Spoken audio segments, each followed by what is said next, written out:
নারীর চেহারা সুন্দর হওয়ার থেকে ভাগ্য সুন্দর হওয়া বেশি প্রয়োজন। নমস্কার বন্ধুরা, আমি টুকুন, খুবই সাধারণ ঘরের গৃহবধূ। আমার এই ছোট্ট চ্যানেলে তোমাদের সকলকে স্বাগত জানিয়ে আজকে আবার একটা নতুন ভিডিও শুরু করছি প্রতিদিনের মতো। আশা রাখছি আজকের ভিডিওটাও তোমাদের খুবই ভালো লাগবে। এখন সকাল 10টা বাজে, এখন থেকেই তোমাদের সবাইকে সঙ্গে নিয়ে আজকের ভিডিওটা শুরু করা যাক। তো প্রথমেই আমি এক বালতি জল গরম করতে বসিয়ে দিয়েছি। দুষ্টুটাকে স্নান করাবো আর কয়েকটা জামা কাপড় ভেজাবো। দুষ্টুটা খুবই বায়না করছে যে আজকে ওর খুব ঠান্ডা লাগছে, আজকে আমি গরম জলে স্নান করব। বাট আজকে কিন্তু ঠান্ডা অনেকটাই কম, একদমই ঠান্ডা নেই। তো বাচ্চা মানুষ বায়না শুরু করেছে, কি আর করা যাবে। তোমাদের দাদাভাই সকালবেলায় গরম জল করে স্নান করে যায়, ওরও জল গরম করে দিতে হবে। তো এই যে আমার পিছনে জল গরম হচ্ছে আর আমি এদিকে ঘরের কাজগুলো গুছিয়ে নিচ্ছি। তো প্রথমে বিছানাটা গুছিয়ে ঘরটা ভালো করে ঝাড় দিয়ে নিলাম, বারান্দা সিঁড়ি সব ঝাড় দিয়ে নিলাম। তারপরে এই যে এখন ঘর পুছতে চলে এসেছি। ঘর ঝাড় দেওয়ার পরপরই যদি ঘর বারান্দা পুছে নেওয়া যায়, খুব সুন্দর পরিষ্কার হয়ে যায়। তো আমি প্রত্যেক সময় সেটাই করি, ঘরটা ঝাড় দেওয়ার পরপরই আমি ঘর বারান্দা সিঁড়ি সব পুছে নিই। একটা মেয়ের চেহারা সুন্দর হওয়ার থেকে ভাগ্য সুন্দর হওয়া কিন্তু বেশি প্রয়োজন। কথাটা আমি ঠিক বললাম না ভুল বললাম, তোমরা কিন্তু কমেন্টস বক্সে জানিও। তো একটা মেয়ের চেহারা সুন্দর হয়ে কি করবে, তার ভাগ্যটা সুন্দর হওয়া কিন্তু খুবই দরকার। কারণ ভাগ্য যার খারাপ হয়, সেই খারাপ ভাগ্য নিয়ে বেঁচে থাকা কিন্তু খুব কষ্ট, খুব। তাই কথাই আছে কিন্তু, কর্ম করো যেমন তেমন, ভাগ্য করো খুব ভালো। ভাগ্য এমনই একটা জিনিস, যার ভাগ্য খারাপ হয় তার জীবনটাই নষ্ট হয়ে যায়, তার কষ্ট সইতে সইতে তার লাইফটাই শেষ। চেহারা সুন্দর নিয়ে কি হবে বলো? আমার ভাগ্যে যদি উন্নতি না থাকে, ভালোবাসা না থাকে, সুখ না থাকে, শান্তি না থাকে, তো আমি চেহারা সুন্দর নিয়ে কি করব? ভাগ্যে কিন্তু এগুলো খুবই দরকার। এই জিনিসগুলো যদি না থাকে জীবনে, তো বেঁচে থাকা কিন্তু খুব কষ্টকর। আর এই যে এই কথাগুলো বলছি, তার বড় প্রমাণ কিন্তু আমি। আমার ভাগ্যটা ছোট থেকেই খারাপ, আর এখনও অবধি আমার ভাগ্য কোনোদিন আর ভালো হবে না, কারণ আমার ভাগ্যটা খারাপই লিখেই রেখেছে বিধাতা। তো ভালো হওয়ার কিছু নেই। আর এই খারাপ ভাগ্য নিয়ে এত কষ্ট সয়ে না বেঁচে থাকা খুব কষ্টকর। যাই হোক, তোমাদের সাথে অনেক কথা বলে ফেললাম, আর কথা বলতে বলতে দেখো অনেক কাজও করে ফেলেছি।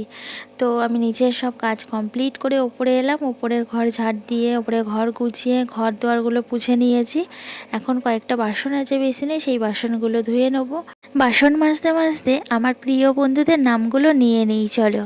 কুক অ্যান্ড বাংলা রীনা চৌধুরী, এপি blog Shukla Chatterjee, Nivedita arts basket, Mou Majumdar blog, Soma Bose, Puja, Bengali blogger Soumili, Tumpa lifestyle with blog, Mirza, Saina Bibi Mondal, Sumi Mondal, Tumpa Marjit, Mithun Das, Dolon simple housewife, Debika Sharmin lifestyle, Rakib Rani, dream blogger Sanchita. সকল বন্ধুদের জানাই অসংখ্য অসংখ্য ধন্যবাদ, অনেক অনেক ভালোবাসা। তোমরা এইভাবে প্রতিদিনের মতো আমার পাশে থেকো আর প্রচুর প্রচুর ভালোবাসা দিও। একদিনে তো আর সব বন্ধুদের নাম নেওয়া সম্ভব না। তো যদি কোনো বন্ধুর নাম না নিয়ে থাকি আজকে, তো নেক্সট ভিডিওতে তোমাদের আবার নামগুলো নিয়ে নেবো, তোমরা কিছু মনে করো না।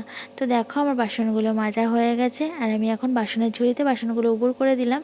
আর এইটা চায়ের কাপটা বাজে, ওগুলো ঘরে নিয়ে গিয়ে উবুর করে দিলাম। তারপরে নিচে এসে দেখি জলটা খুবই গরম হয়ে গেছে।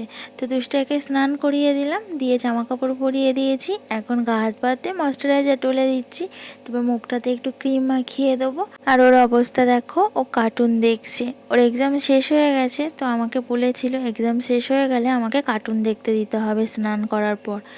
তো আমি বলেছিলাম ঠিক আছে। তো দেখো স্নান করে এসেই কার্টুন ছেড়ে দিয়েছে, কার্টুন দেখছে, আর আমি ওর সব কিছু গুছিয়ে দিচ্ছি, টিপ পরিয়ে দিচ্ছি, মুখে ক্রিম মাখিয়ে দিলাম, ময়শ্চারাইজার মাখিয়ে দিলাম। এবারে চুলটাকে সুন্দর করে আঁচড়ে দেবো। এই কটা দিন, তারপরে তো আবার পড়াশুনো চালু হয়ে যাবে। স্কুলে বই দিলেই আবার পড়াশুনো স্টার্ট হয়ে যাবে। তো তার জন্যই ভাবলাম একটু দেখুক। আমি খুবই কম দেখাই কার্টুন, কারণ অত তো দেখা ভালো না, চোখের সমস্যা হয়ে যাবে। তো তার জন্য খুবই কম দেখাই। আর পড়াশুনো নিয়েই তো সারাদিন থাকে, তোমরা তো দেখেছো। স্কুল থেকে বাড়ি এসে স্নান করে পড়তে বসে, আবার দুপুরবেলায় একটু ঘুমায়, খেলাধুলো করে, আবার সন্ধেবেলায়, মানে সময় পায় না। তো এখন একটু সময় পেয়েছে, দেখছে দেখুক, বাচ্চা মানুষ, ওদেরও তো একটু ছাড় দিতে হয়, তাই না? তো তারপরে কাচা ধোয়া করে আমিও স্নানটা সেরে নিয়ে চলে এলাম ওপরে। এখন জামা কাপড়গুলো ছাদে সব মেলে দিচ্ছি। আর আজকে রোদ্দুরটা দেখেই বুঝতে পারছো কত সুন্দর রোদ্দুর উঠেছে। আর রোদ্দুরটা এত ভালো লাগছে তোমাদেরকে কি বলবো। শীতের রোদ্দুর তো যেই গায়ে লেগেছে না, মনে হচ্ছে রোদ্দুরেই বসে থাকি, আর যেতে ইচ্ছা করছে না, মানে এতটাই ভালো লাগছে। আর এমনিতে তো শীতকালে একটু অলসা ভাব আসে, আর রোদ্দুর তো গায়ে লাগলেই মনে হয় রোদ্দুরে বসে থাকি। তো যাই হোক, জামাকাপড়গুলো মেলে চলে এলাম সবজি কাটতে। রান্নাবান্নার দিকে তো যেতে হবে, মেয়েদের তো এই একই কাজ, রান্নাবান্না করা, কাপড় জামা কাচা, বাসন মাজা, ঘর দোয়ার গোছানো। তো এই যে সবজিপাতি কেটে নিচ্ছি, সবজিপাতি কেটে গুছিয়ে একেবারে যাব রান্নাঘরে। রান্নাঘরে গিয়ে রান্নাটা বসিয়ে নেবো। আর আমার তো সবই একা হাতে করতে হয়, তো সবজিপাতিগুলো সব কেটে একেবারে গুছিয়ে হাতের কাছে নিয়ে গিয়ে রান্না করতে গেলে তাহলে আমার না অনেকটাই সুবিধা হয়। আর না হলে রান্না বসিয়ে আবার আসতে হয় কাটতে এই ঘরে, অনেকটাই অসুবিধা হয়ে যায়। তো এখানে এই দেখো, আমি আজকে সয়াবিনের মুইঠা রান্না করছি। তো এই রেসিপিটা পুরোটা দেখালাম না, যদি কেউ দেখতে চাও কমেন্ট বক্সে জানিও, রেসিপিটা পুরোটাই দিয়ে দেবো। তো এখানে সয়াবিনটা আমি মুইঠা মতো করে নিয়েছি, নিয়ে দেখো লাল লাল করে সয়াবিনের মানে মুইঠাটা আমি ভেজে নিচ্ছি। আর এই সয়াবিনের মুইঠা কিন্তু খেতে ভীষণ ভালো লাগে। তো দেখো কত সুন্দর লাল লাল কালার এসছে, বেশ ভালো লাগছে। এটা কিন্তু শুধু পকোড়া হিসেবেও খাওয়া যায়। তো আমার সব ভাজা হয়ে গেছে, এবার আমি এক এক করে পাত্রে তুলে রাখবো। তো এই দেখো আমার কত সুন্দর ভাজা হয়ে গেছে, আর আমি এখন তুলে নিচ্ছি একটা পাত্রে। কি রান্না করব কি রান্না করব ভাবছিলাম বসে বসে, তো ভেবে পাচ্ছিলাম না যে কি রান্না করব। ফ্রিজে মাছও নেই, কি রান্না করব ভেবেই পাচ্ছিলাম না। আর মেয়েদের তো এই একটাই চিন্তা সকাল থেকে উঠেই, যে কি রান্না করব সকালবেলা, দুপুরবেলা, রাত্রেবেলা। তারপরে দেখলাম অল্প কটা সয়াবিন আছে, তো সয়াবিনগুলো সেদ্ধ করে নিলাম, নিয়ে আমি সয়াবিনে মুইঠা বানিয়ে নিলাম। আর ওই যে ফুলকপির ডাঁটাগুলো হয় না, ওই ডাঁটাগুলো কুচিয়ে নিলাম ভাজা করব বলে। তো ওটা সেদ্ধ করে নিয়েছিলাম ইন্ডাকশানে, সেদ্ধ হয়ে গেছিলো। তো আমি এখন ওটা ভাজা ভাজা করে নিচ্ছি। আর এদিকে এই যে মুইঠার জন্য আলুটা ভালো করে কষিয়ে নিচ্ছি মশলা দিয়ে। আর এই দেখো ফুলকপির এই ডাঁটাগুলো আমি ভাজা ভাজা করে নিচ্ছি। এগুলোকে তোমরা কি বলো জানি না, আমরা ফুলকপির ঘেরো বলি। তো ঘেরো চচ্চড়ি ভাজা খেতে কিন্তু ভালোই লাগে। আমরা এটা ফেলি না, আমরা এটা ভাজা নাই চচ্চড়ি মতো করে খাই মাখা মাখা, একটু সর্ষে বাটা দিয়ে। আর আমি এটা করেছি ভাজা, তেলের ওপরে পাঁচফোড়ন শুকনো লঙ্কা দিয়ে ভাজা ভাজা করে নিচ্ছি। তো এদিকে আমার মুইঠার আলুটা কষানো হয়ে গেছে। এটা কিন্তু এরকমভাবে মাংসের মতো করেই করতে হয়, বেশ ভালো টেস্ট হয়। তো রান্নাবান্না সেরে খাওয়া দাওয়াও সেরে নিয়েছি, ছেলেটাকেও খাইয়ে দিয়েছি। তারপরে এই যে ছাদে জামা কাপড় ছিল, জামা কাপড়গুলো তুলতে এলাম। জামা কাপড়গুলো সব শুকিয়ে গেছে। আর এবার নিচে যাব, না হলে সন্ধ্যাবেলায় আসলে জামা কাপড়গুলো নেহর পরে পুরো ঠান্ডা হয়ে যাবে, জল হয়ে যাবে। ওই জন্য জামা কাপড়গুলো তুলে রেখে একবারে যাব। তো এই জামা কাপড়গুলো শোকায়নি, শাশুড়ি মা এই দুপুরবেলায় মেলেছে, এখনও ভিজে আছে, পরে তুলে নেবে উনি, ওই জন্য আমি আর তুললাম না, কারণ ভিজে আছে বলে। আর ওই দেখো দুই শালিক, বিকেলবেলায় তোমাদের দুই শালিক দেখিয়ে দিলাম। দিনটা ভালো যাবে, জানি না সত্যি ভালো যায় কি না। আমার তো দেখলেও ভালো যায়, না দেখলেও মানে খারাপ যাওয়ার তো যাবে, ভালো যাওয়ার তো যায়। আর এদিকে দেখো দুষ্টুটা খেলা করছে ছাদে, ওকে বলছি চল নিচে যাব, একটু শুবি চল, আর ও দেখো খেলা করে যাচ্ছে। এক্সাম শেষ হয়ে গেছে আর ওর দুষ্টুমি বেড়ে গেছে, ওর দুষ্টুমি এতটাই বেড়ে গেছে, মানে কি বলবো, সংসারে কাজের চাপ, একেই বেলা ছোট হয়ে গেছে, আর ওর দুষ্টুমি আরও বেড়ে গেছে, মানে আমি পাগল হয়ে যাচ্ছি। তো দেখো নিচে নামতে নামতে আবার উপরে গেল নকুলদানা আনতে, ঠাম্মা পুজো দিচ্ছে, তো নকুলদানা আনতে গেছে। তারপরে এই যে নিচে এলাম ওকে নিয়ে, আর এখন দেখো 3:30 বাজতে যায়। তো ওকে বললাম একটু শো, এবার আমিও একটু শোবো, সারাদিন এত কাজকর্ম করি, তো এই সময়টা একটু যদি না শুই আমার ভীষণ কষ্ট হয়। সারাদিনে ওপর নিচ করতে হয় অনেকবার। আর সি সেকশানের ব্যথা যখন জাগায় না, ভীষণ কষ্ট হয়, মাজাটাগুলো যেন টন টন করে।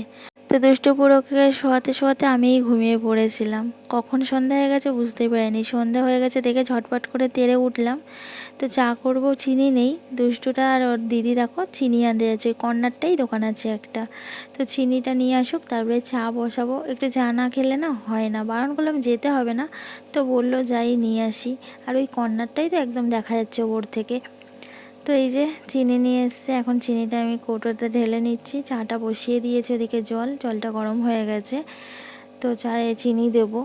আমাদের একদম বাড়ির পাশেই দোকান, তো যখনই যেটা দরকার হয় সাথে সাথে গিয়ে আনা যায়, এই একটা বেশ ভালো সুবিধা আছে।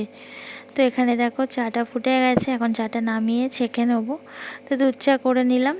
আর দাদাভাই দুধ চা খায় না বলে খুবই কম করা হয়, দাদাভাই যখন থাকে তখন লিকার চা করা হয়, আর যখন দাদাভাই থাকে না তখন আমি দুধ চা বানাই। তো এই যে এখানে চাটাকে ছেঁকে নিয়েছি আর বিস্কুট নিয়েছি, আর দুষ্টুটার জন্য ম্যাগি বানিয়ে দেবো। আর এদিকে তোমরা শুধু একটিবার দেখো দুষ্টুটার অবস্থা। আমি ম্যাগিটা বসিয়ে দিয়েছি, দিয়ে একটু চা খেতে এসেছি, আর এদিকে দেখি দুষ্টুর একটা চামচ নিয়ে ম্যাগিটা নাড়াচাড়া করছে। যদিও এতে ভয়ের কোনো কারণ নেই। আর ভিডিওটা শেষ পর্যায়ে এসে তোমাদের সবার কাছে ছোট্ট একটা অনুরোধ করে যাই, ভিডিওটি ভালো লাগলে লাইক করে দিও, আর আমার ভিডিওর কোথাও যদি কিছু ভালো লাগে থাকে চ্যানেলটা সাবস্ক্রাইব করে আমার পাশে থেকো। আবার দেখা হবে নতুন একটা ভিডিওর সঙ্গে কাল সন্ধ্যায়। ততক্ষণ অবধি তোমরা খুবই ভালো থেকো, সুস্থ থেকো।